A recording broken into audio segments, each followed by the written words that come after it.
Welcome to Care Beyond Barriers. I'm Christina Farr, and today, along with my panel, Dr. Tom Kelly, Dr. Hannah Allen, and Dr. Simon Koss, we are unpacking capacity collapse.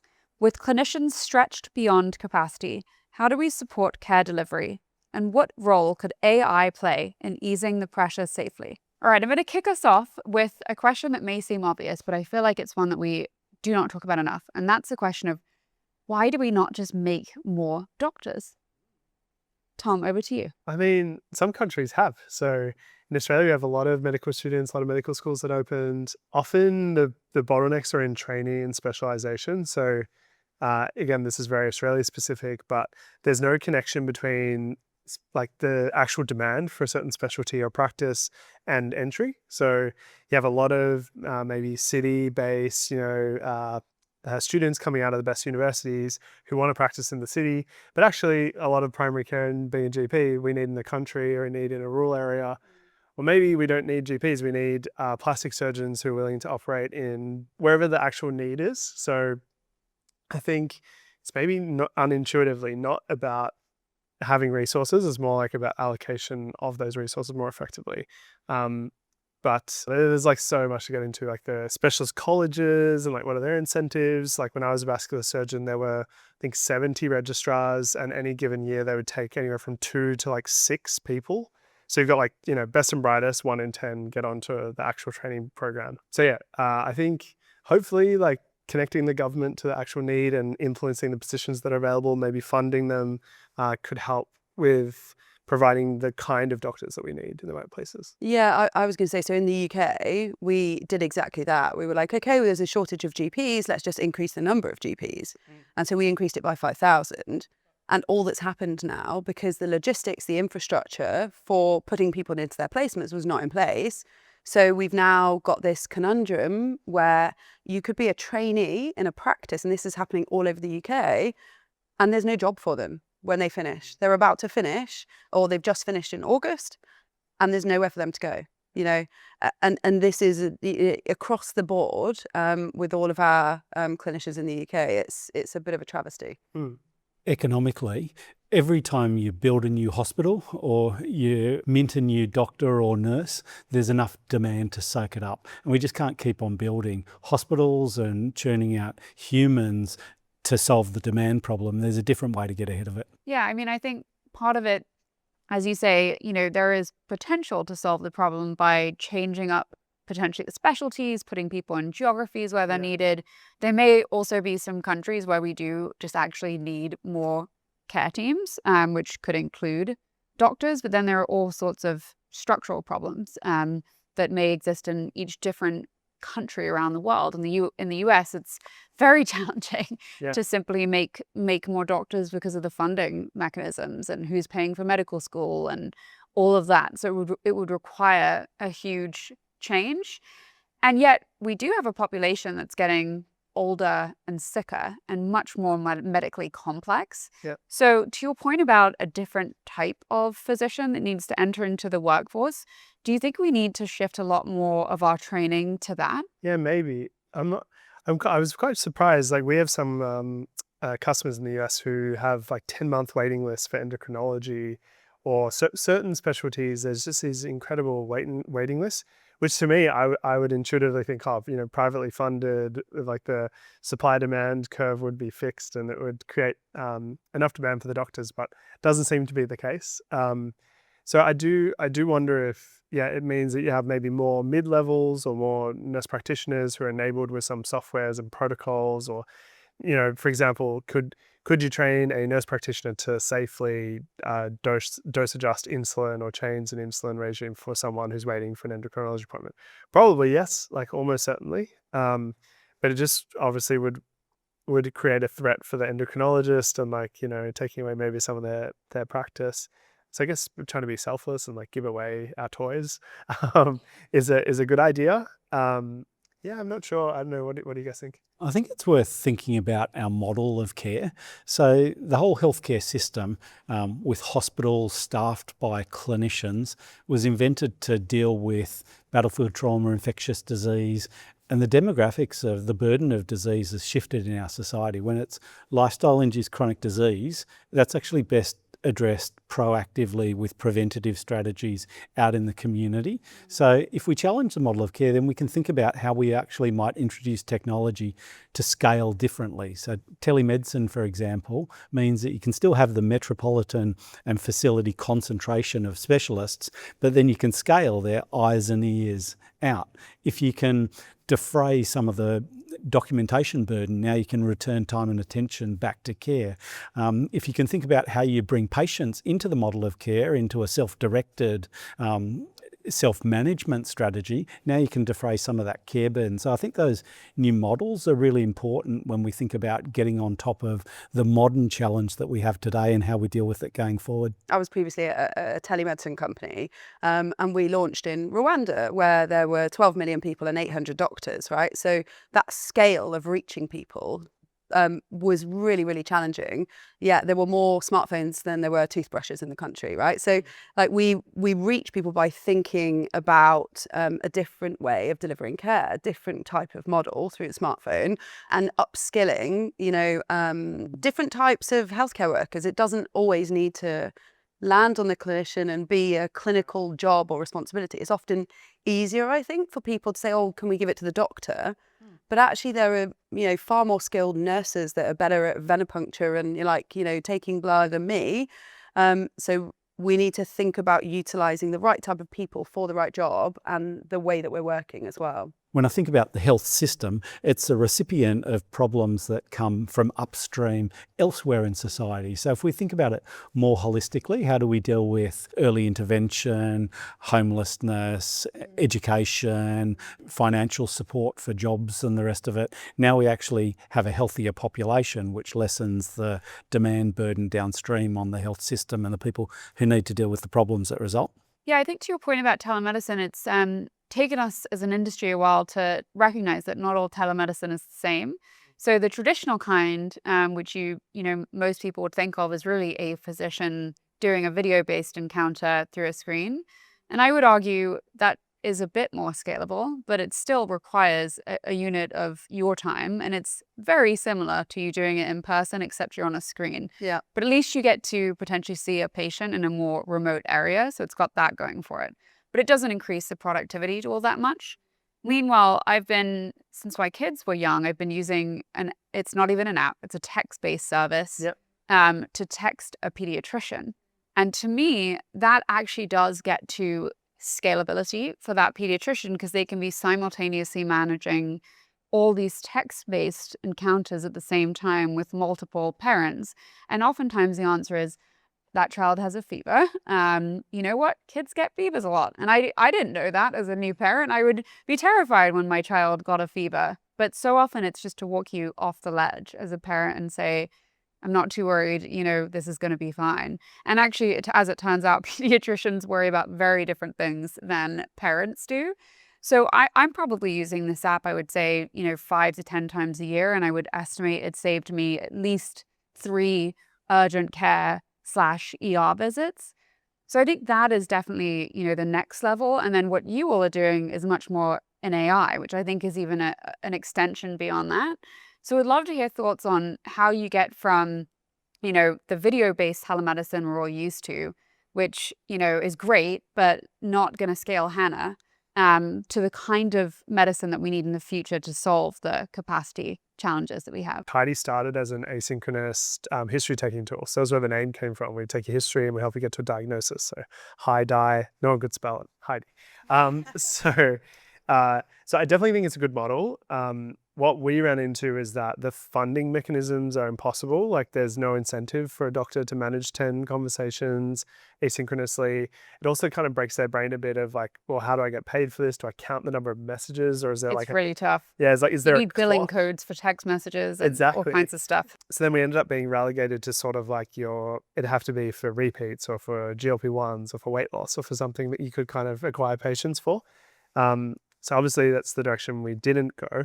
But what I'm most excited about is actually bringing agents into this area. So we're starting to roll out both text and phone calling AI voice agents that are extensions of the clinician, and they can actually learn from us. So they can, we think it's a natural extension of the scribe, because if I know what happened in a visit, then I can make a follow-up call contextually and say, how are you going with this new medicine? Is this actually helping you out? Or I prescribed you antibiotics. Like, did you take them? Did you have any side effects? So back to my pediatrician example, Yeah. it wouldn't actually be a pediatrician. It would be an agentic. Correct. It'd be like pediatrician. Heidi with maybe their ability to oversee it. So they could just check in, and maybe like the hard thing is where are the guardrails? So probably initially just be gathering information, and then Heidi's not acting on it. Then maybe we start to draft plans that doctors review, and then maybe one day for some scope, like it becomes fully autonomous. The funding model is still a problem, but I think the productivity gain and also chronic care models like value-based care and other things is where maybe we can get these things off the ground. And I think that's particularly interesting when you look at the data around like supply and demand of healthcare services, because actually if you increase supply, demand increases to match it, which is what we've seen historically in primary care. We'll open up lunchtime slots, they'll all be taken, right? Just because I can now, instead of waiting a week for my appointment, I can go today at lunchtime, so I'm going to do that, Yeah. So it actually just begins to match the supply. So that's not necessarily the answer, right? And what, a lot of like parents, for example, like the services that you're talking about because of the accessibility. Because when does a child have a fever? In the middle of the night. Right? So at 1 a.m, you can be there going, oh, actually, he doesn't look too good, or he's got this rash, or he's got this high temperature, etc. It gives you that like asynchronous 24/7 support. And that's ultimately where we're heading. That's what we want as patients, right? But we can't extend the human resource, the physician resource throughout the night and the day in the way in which we need to. So therefore, I think that this is going to be absolutely the future where we can extend our reach using technology. And when I think about that agentic follow-up is actually just an extension to, first we had manual follow-up and maybe they'd come back and you'd check in on them. Then you'd have outbound human calling. Now we've got remote patient monitoring, and we've got connected medical devices in the medical home sending their data back, and people looking at whether they're inbound or out of bound, and they call that care coordination in the US for high-risk populations. But bringing the software element into it and that more natural kind of follow-up just seems like a simple extension to me. Yeah. The problem we ran into as well was that here, the medical establishment just rejected it. They're like, asynchronous care, not safe, can't do it, not allowed. Like you'll get deregistered, or you'll get brought in front of the board if you do it at all. Except if it's for existing patients where they're chronically unwell and you know them well and all that kind of stuff. Because there were these loopholes where new telehealth companies were getting funded by our national insurance for seeing brand new patients. So then they would do marketing, and they'd basically become these like pill mills where you could go see them and they would just prescribe and make money out of it. But it was a bit of a shame because we had a lot of GPs who were really excited by this new model. They could see more patients, they could increase their productivity, but they kind of got scared off by the idea that it was lesser than. It definitely is. Like, you can't feel a pulse or a text, but it's kind of, I feel like if the patient is somehow consenting to this idea of like that there is more risk, and like really it's better to go this other way, but for convenience, you can still reach us. That like bearing who bears the risk in these scenarios is probably the biggest actual blocker.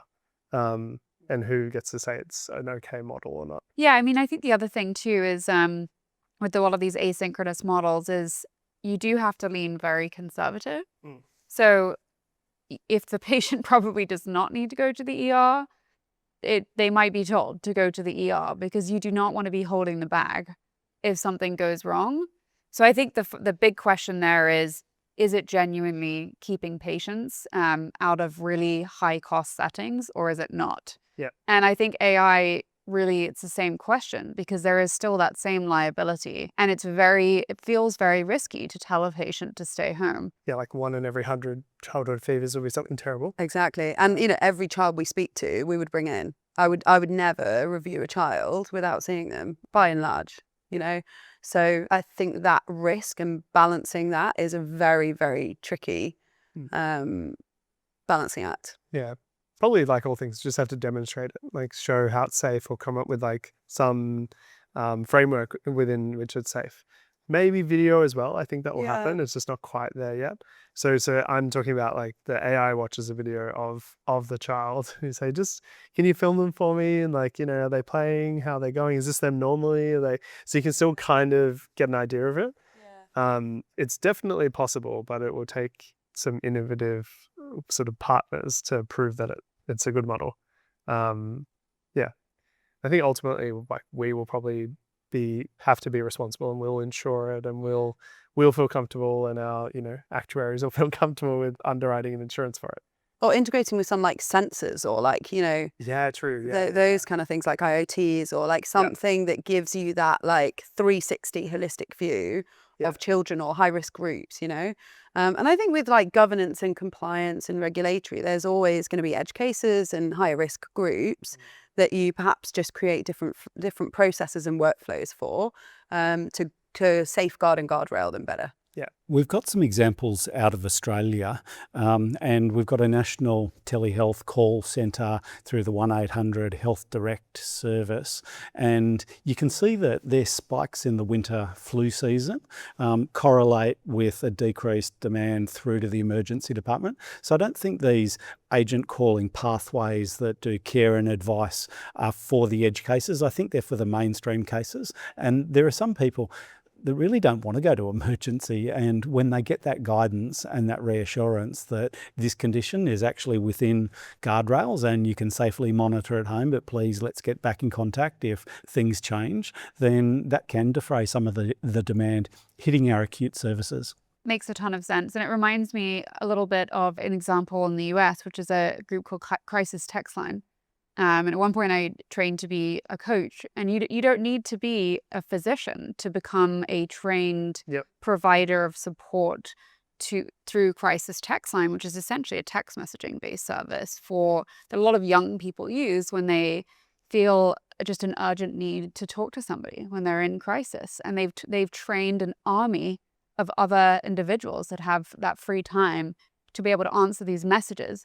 And it hasn't gone horribly wrong. It hasn't gone sideways. There are guardrails there where if it's a case where this person needs to go to seek medical treatment, that they go. But 99.9% of the time, it's enough to just be empathetic and validating of that person, and that's all that's needed.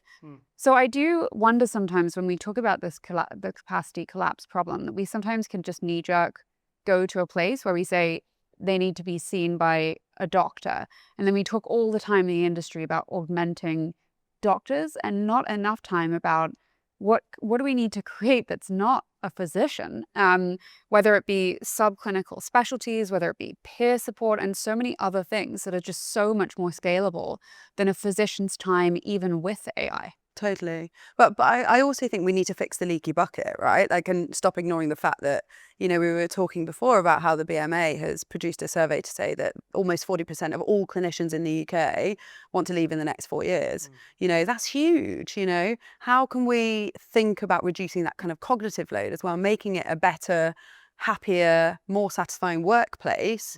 Some of the data that we've got from our GPs and clinicians using Heidi has been showing that they've had a huge, really significant improvement in their day-to-day working lives. If we can bring in tools that make our lives better, we're going to feel more valued in our work, and we're going to give a better experience to patients. And we're going to want to stay.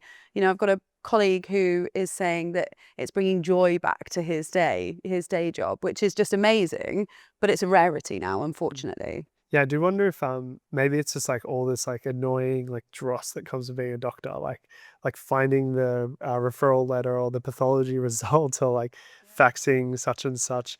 Like, I think getting rid of all of those that annoyance, it just gets you back to the thing you trained for, which is listening to a patient, figuring out why they've come in, coming up with a plan, and then moving on to the next one. I think capacity will solve some aspect of it, like making doctors more productive and happier. But then I still think we'll run out of road, and then eventually we'll need to create some other capacity in the system, which may also take the form of maybe patients like self-managing with some consumer health stuff is also something I wonder about.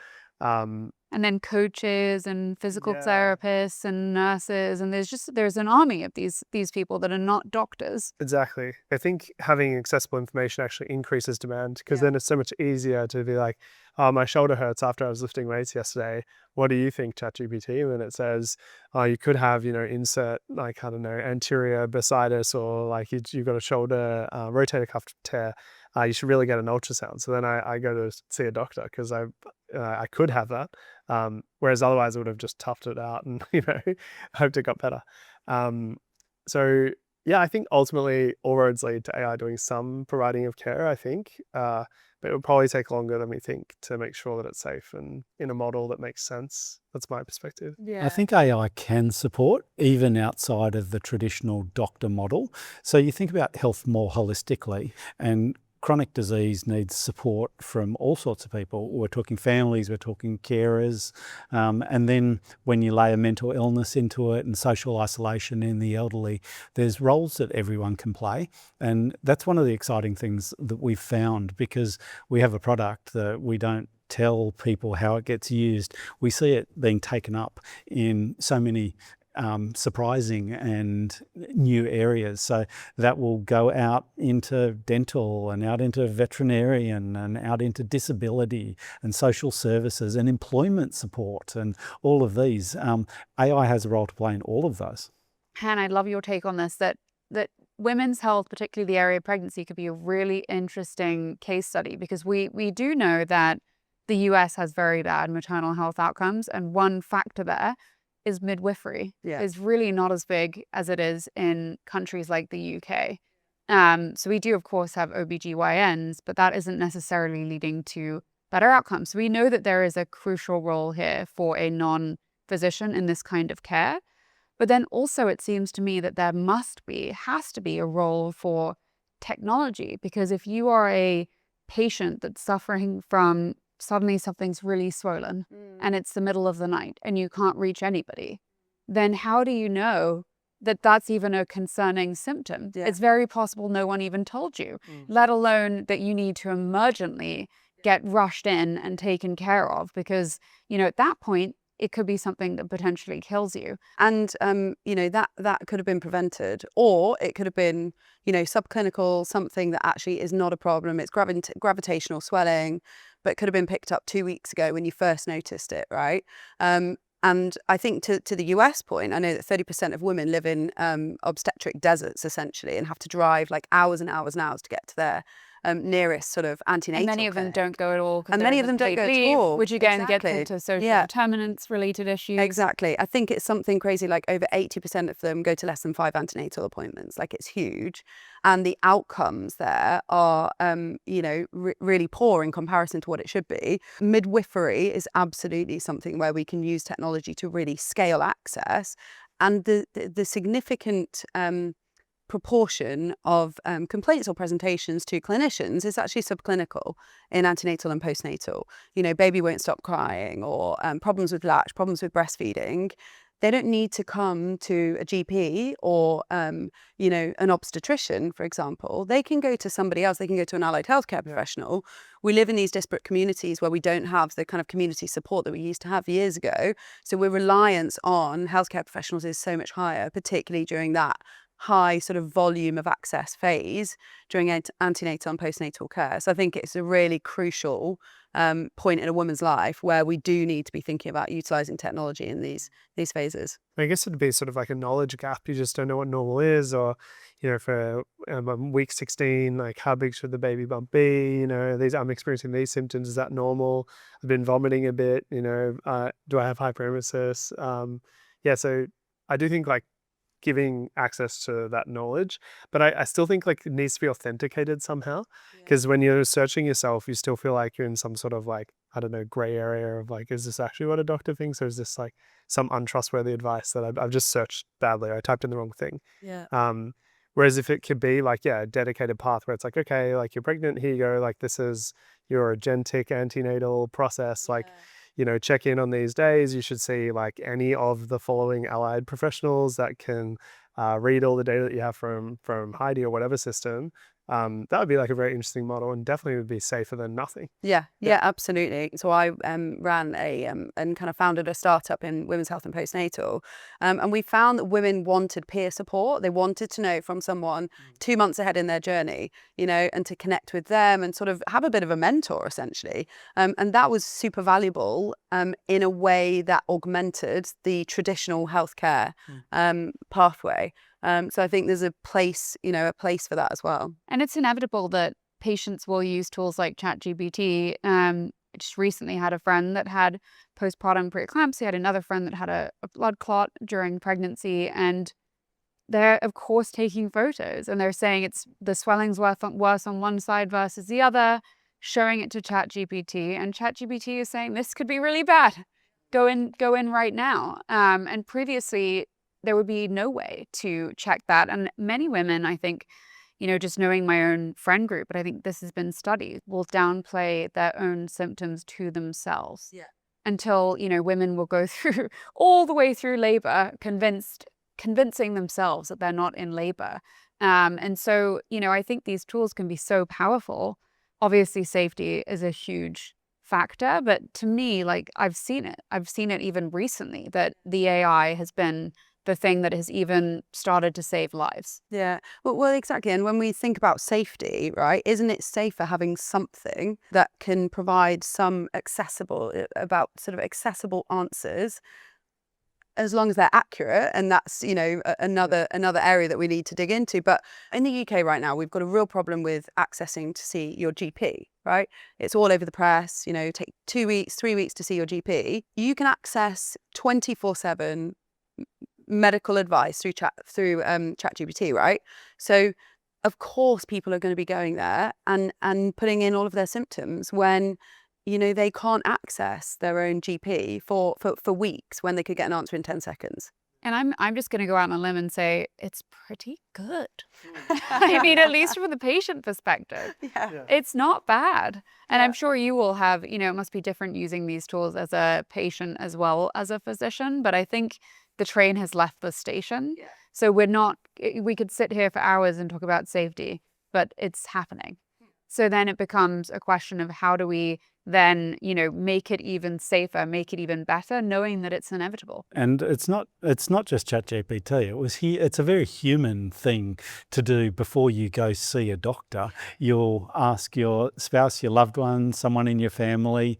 Then we scaled it out with websites like Patients Like Me. People would use the collective wisdom of similar people, and now we've turned that to an AI companion to get the same sort of guidance. But I think there's a role and a place for it. As long as we can make sure that they're getting reasonable judgment and advice, then it's a good supplement to the clinical care. It should never replace that, though. So in the near term, it sounds like AI could potentially make the capacity issues slightly worse if all these people are using ChatGPT and racing in to see a doctor that may not need one. But in the 5-year period, 10-year period, is it the view of this group that things get a lot better? Yeah, I'm short term. Like when I think short term, I think like a year. So this year, probably I imagine like lots of pilots and trials of some true like capacity increasing AI initiatives. Everything from like referrals to prescribing to all sorts of different things. But then, probably in the short run, I don't think the models of care will change enough to actually be able to absorb the kind of things that are possible. But in 5 to 10 years, it should be incredibly easy to get good primary advice for most issues. And I'm hoping that it's connected to actual healthcare. It's not like some new health service that gets stood up in each country or something. It's actually the clinicians that exist and are in the systems today that have adopted these new models. But it's up to us to kind of, I guess, mold the way that decision makers think about these things. Maybe ChatGPT is even integrating into a telemedicine service and then funneling you through to that kind of care if you need it. Exactly. And then like, how do you make that continuous with the actual GP or the actual doctor that knows them best? And is it a human doctor or is it an AI doctor? Exactly. And as we make the tools better that are clinician facing, that is going to lead to us enjoying our day-to-day work more and fixing that kind of leaky bucket problem. I totally see a place for that. Like even one I was imagining is using evidence, for example. You could generate like even for an antenatal course, let's say, you could generate like literally week by week, like this is what you should expect, but like instantly, like as soon as they walk out of the room. So those things will increase capacity, but I think it's up to us in some way to help the clinicians understand what's possible, because maybe they just intuitively don't think of that. Like, why would I generate this plan? They're just going to come back and see me. It's like, well, do they have to? Yeah, that's a really good point. I always remember as a GP registrar having my first pregnant patient come to see me. She was like 9 weeks pregnant. She was like, hi. It's like, oh, hi. She goes, so I'm pregnant. And I was like, congratulations. No. And Yeah. and she was like, tell me what to do. I was like, okay, yeah, we can, Google it together and go through your 11 appointments, and I could talk you through that. But she didn't need to come and see me as a doctor, right? There's loads of other ways that we can augment that and provide her with education and, self-care throughout her pregnancy that she'll have, frankly, a far better experience with than a really naive GP registrar who didn't know why she was there. Yeah, like 5 minutes in between the next appointment, Yeah. I'm stuck on that question about what does it look like in 10 years. I think with the technology developing and accelerating as fast as it is, it's hard to predict where we will be in 10 years. I think we tend to overestimate what we can achieve in 1 year, underestimate in 10 years. It's certainly going to have solved the regulatory side of things and the safety and the guardrails, which means that I think artificial intelligence is going to be heavily integrated into all models of care, and it'll be endorsed top down. I think it'll be used pretty ubiquitously out there in the community as well, which will change the role of clinicians and how the health system leans in. But people still have physical ailments. They're still going to need hands-on attention. There's going to be a time and a place for that. We're just going to have to think about what does the AI do best and what do the humans do best, and make sure we're leaning into both of those strengths. That is a perfect note to end us on. So thanks everybody for this really valuable discussion. Thank you for joining us on Care Beyond Barriers. We'll see you next time.